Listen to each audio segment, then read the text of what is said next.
Nancy Drew, the deadly plot device. A funny story. At least I hope you find it funny. It's done by me, Arglefumph. Chapter 5, Ryan. She's the funny character of the game, right?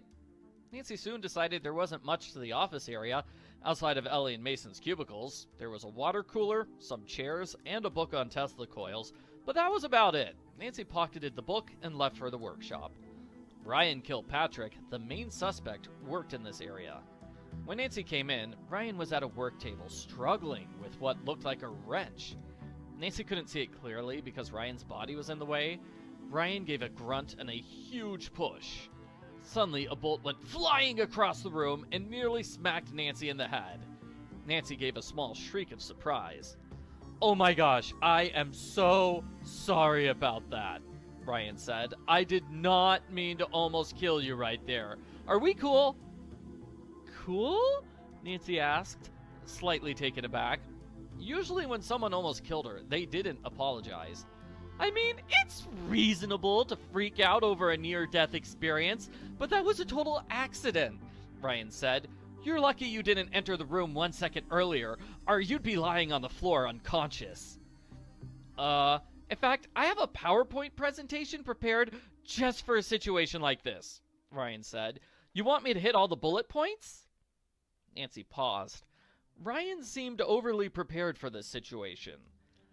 "How often have you almost killed someone?" Nancy asked.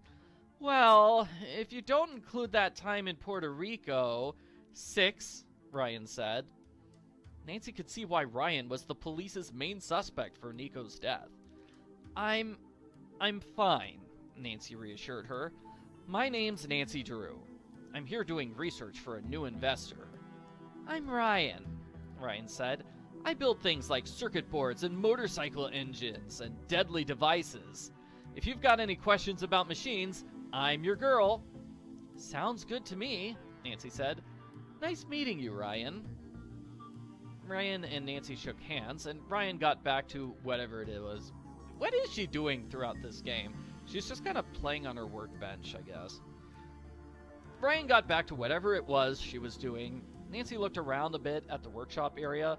Tools were scattered around haphazardly, but other than that, it was mostly clean.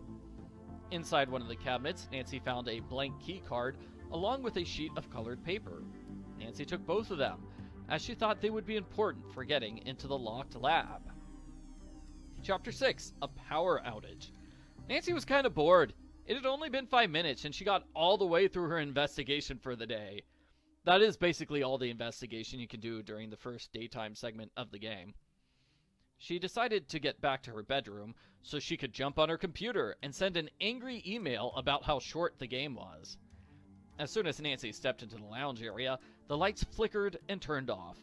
Before you could say, "conveniently timed phone call," Nancy's phone rang. "Hello, Nancy," said Victor's voice. "I forgot to mention, we've been having a lot of power outages recently." "What?" Nancy asked.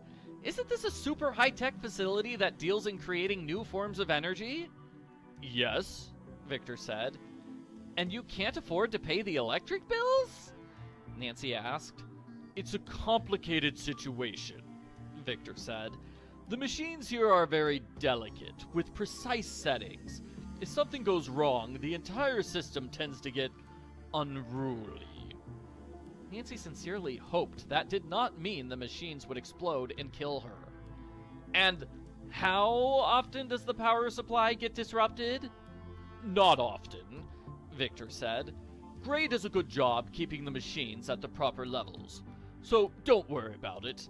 I'm sure this is just a one-time thing." And in fact, if you play the game, it is a one-time thing. It never happens again. Kind of weird it happens at the start and then never again. You'd think it would be important and come up later. Nancy wondered if the power outage was a plot device, while Victor hung up on her. She shrugged, then headed through the lounge to the bedroom. Walking through a room in the dark proved to be a bit more difficult than our favorite detective could handle, however. "Ow!" Nancy said, stubbing her toe against a chair. "Ouch!" Nancy said as she smashed into a cabinet. "Ah!" Nancy shouted as she tripped on a skateboard, smashed into a television, and broke a priceless painting by Michelangelo, who is one of the coolest Ninja Turtles. Eventually, Nancy stumbled her way into the bedroom area, covered in bruises.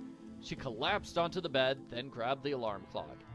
Even though there was a power outage, the alarm clock was still functioning perfectly. The touchscreen had two settings, night and day. Nancy tapped night, then got into her bed and fell asleep. I wonder what time of night she wakes up. Like, it could wake her up at 2 a.m. in the morning. That would technically be night. Chapter 7, Fixing the Grid. Many hours later, the emergency alarm sounded and woke Nancy up. She threw her hands in the air and shouted, "Overweight popsicles!" before falling out of bed. Rubbing her forehead, Nancy stood up. She stumbled out into the lounge, which looked relatively normal. When she opened the door leading to the main part of the building, she saw a man with glasses and a beard. "You," the man said, pointing at Nancy, "come with me." He turned around, and Nancy got a good look of his plaid coat. "Wait, what?" Nancy asked. "What's going on?" "No chit-chat," he said. "Come, now!" The man led Nancy to the laboratory, and he shoved her towards a machine on the right wall. The machine had lights, cables, and 16 switches. It looked very scientific and complicated. Nancy had no idea what it did. "We need to get the system shut off before the grid goes critical," the man said. "Get all those switches shut off. I'll do the rest." How do I do that?" Nancy asked. "Just flip the switches," the man said. "You want to shut them all off." Nancy scratched her head, confused. "Do you usually force complete strangers to solve your electrical problems?" she asked. "I mean, I'm just a random high schooler. Maybe you should ask one of the electrical engineers who work here." "There's no time for that," the man said. "We can't let the grid go critical." Yeah, why couldn't Ellie come downstairs and solve this problem for Gray? I guess he never thought of calling her. Maybe she's just not answering her phone at this point in the game? Nancy sighed. While the man did whatever, she went to the machine. She quickly found the source of the problem. Two of the switches were being held in place by plastic ties. "A deadly plot device," Nancy said. "Whoever tied down these switches wanted to destroy this facility." Nancy played around with the switches. Flipping a switch would affect the switches next to it, and each switch had 3 different power settings. The entire switchboard had a reset button, which was less helpful than you'd imagine, seeing as it didn't set the switches to the default off position. Eventually, Nancy gave up on trying to solve the switches puzzle, and she simply unplugged the entire machine. "Nice work," the fat man said, sounding impressed. He frowned at Nancy and gestured towards the door. "Now get out." "Hey, I deserve an explanation," Nancy said. "Who are you? What just happened?" "If the grid had gone critical, we'd all be dead right now," the man said intensely. "I'm Gray. I don't care who you are. Don't tell me. Get out!" That is kind of what Gray says when he introduces himself to Nancy in the game. I did try to change some of the dialogue while keeping most of it intact. Chapter 8, Nancy gets electrocuted. Nancy scratched her head. According to the case file, both Ellie and Gray worked during the night. Since Gray seemed like a meanie, Nancy decided to visit Ellie. That meant another ride on the slow elevator of slowness to the workspace area.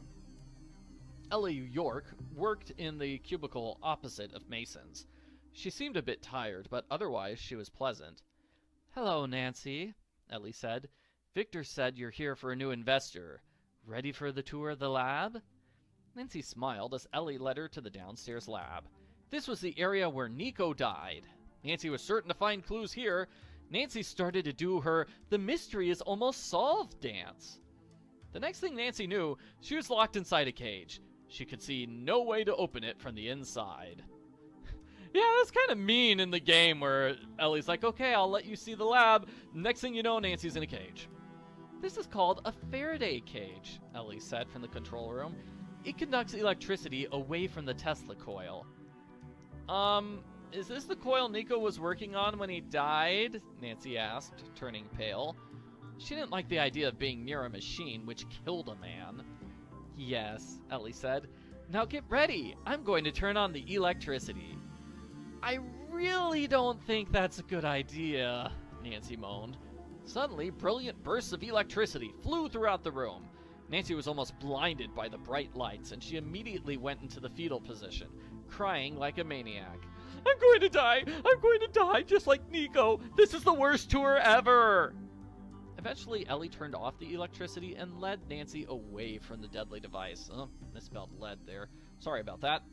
On the way back upstairs, Nancy made a mental note to update her profile on Ellie.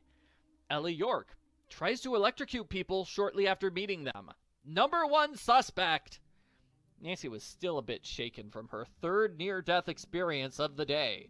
But she was a brave girl, so she didn't let herself get discouraged.